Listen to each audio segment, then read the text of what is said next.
Olá, tudo bem? Nós estamos estudando a Guerra Fria e hoje a gente vai falar um pouco sobre os sinais da Guerra Fria. Aqueles elementos que logo depois, no pós-guerra, deixaram claro de que o mundo estava dividido. Dividido entre o bloco capitalista e o bloco socialista, entre o oeste e o leste, Estados Unidos e União Soviética. Vamos ver alguns exemplos disso. O primeiro de todos foi o estabelecimento da chamada Doutrina Truman. O presidente Harry Truman fez um discurso logo após a Segunda Guerra Mundial, deixando claro que os Estados Unidos usariam toda e qualquer força necessária para conter o avanço do totalitarismo. Veja bem, não é mais o totalitarismo nazi-fascista, é o totalitarismo comunista, segundo o discurso do Harry Truman. Daí nasceu a chamada Doutrina Truman, ou seja, o esforço americano para deter o avanço do perigo comunista. Primeiro de todas os sinais disso, a primeira grande manifestação foi o estabelecimento do Plano Marshall. Secretário de Estado norte-americano, um militar de carreira, participante da Segunda Guerra Mundial, estabeleceu uma política de ajuda econômica aos países arrasados pela Segunda Guerra Mundial. Era uma forma não só de ajudar na recuperação econômica desses países, mas também mantê-los atrelados aos interesses norte-americanos. Foi fundamental. A gente vai ver que os americanos usaram isso em outras regiões também, como a Aliança para o Progresso, no chamado Terceiro Mundo, Plano Colombo com o Japão, a gente vai ver isso na aula de Japão, mas na verdade o Plano Marshall foi o carro-chefe desse programa. Ajudar os países arrasados pela Segunda Guerra Mundial a se recuperarem economicamente. Isso é um cartaz que mostra, né, assim, a Europa avançando, né, conseguindo superar dificuldades. E esse é um mapa muito interessante, moçada, porque ele mostra a ajuda econômica que os americanos levaram para a Europa. Ou seja, como foi que cada país, olha a quantidade de dinheiro que cada país europeu recebeu. E se você prestar atenção, você vai perceber, inclusive, que alguns países do chamado leste europeu, da cortina de ferro, países do bloco socialista, acabaram sendo ajudados. Essa charge é bem interessante, né? Você vê aí alguns líderes do bloco oriental, Marechal Tito da Iugoslávia, Ceausescu da Romênia, né, dizendo, olhando assim, dizendo, eu acho legal, enquanto o Marshall está lá com um saco de dinheiro na mão, enquanto que a União Soviética, niet, saia com seu dinheiro sujo capitalista daqui. É bem interessante isso. Esse plano Marshall foi fundamental na recuperação econômica da Europa. Um outro sinal claro dessa doutrina Truman foi o estabelecimento da OTAN, Organização do Tratado do Atlântico Norte, que era, na verdade, um grande movimento militar de aliança dos países capitalistas contra uma possível ameaça do bloco socialista. Na prática mesmo, não houve nenhum momento da Guerra Fria, nenhum sinal, nem possibilidade de que o mundo soviético estivesse se preparando para invadir o mundo ocidental.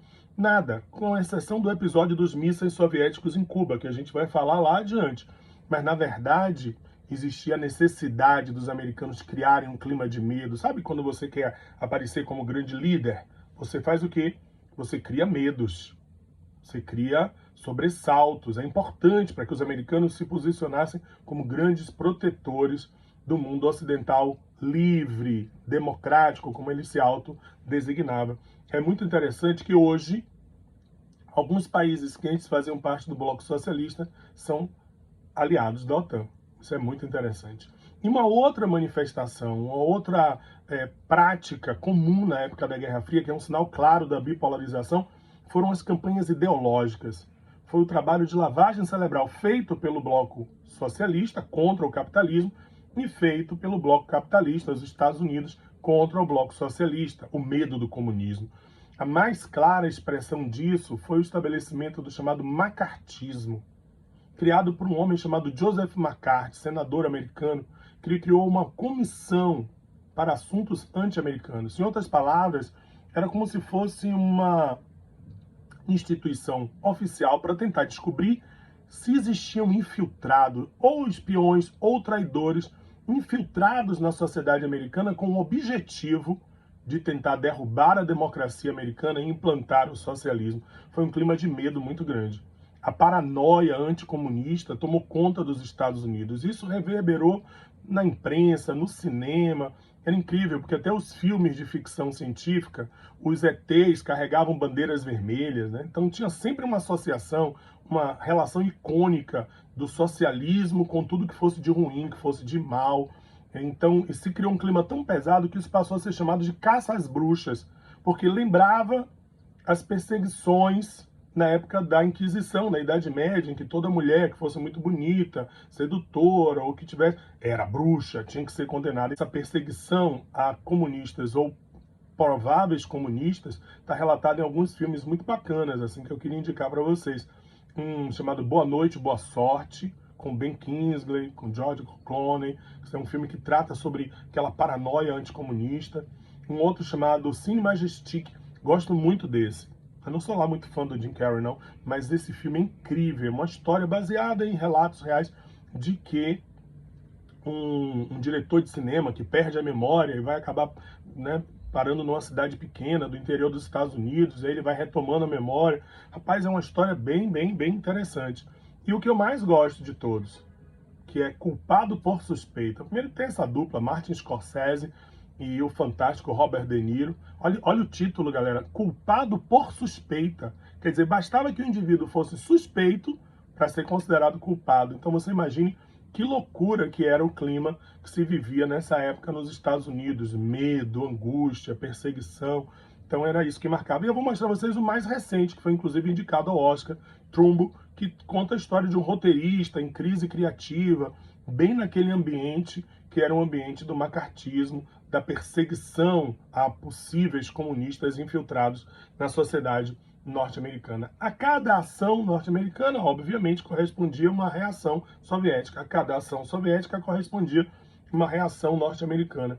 A criação do Plano Marshall, os soviéticos responderam com a criação do Comecon, que era mais ou menos como se fosse uma aliança econômica de mútua cooperação entre os países do bloco socialista. Isso era uma forma de tentar evitar a sedução do dinheiro norte-americano, do Plano Marshall, e por isso se estabeleceu, né, essa comunidade de ajuda econômica mútua, claro, liderado pela União Soviética. Vocês estão vendo aí o mapa, corresponde aos países que faziam parte desse Comecon. E a OTAN, a resposta soviética é a criação do Pacto de Varsóvia. Esse Pacto de Varsóvia era uma aliança dos países socialistas, dos exércitos dos países socialistas contra a ameaça capitalista norte-americana, da sua hegemonia que queria controlar e dominar o mundo. Não é interessante?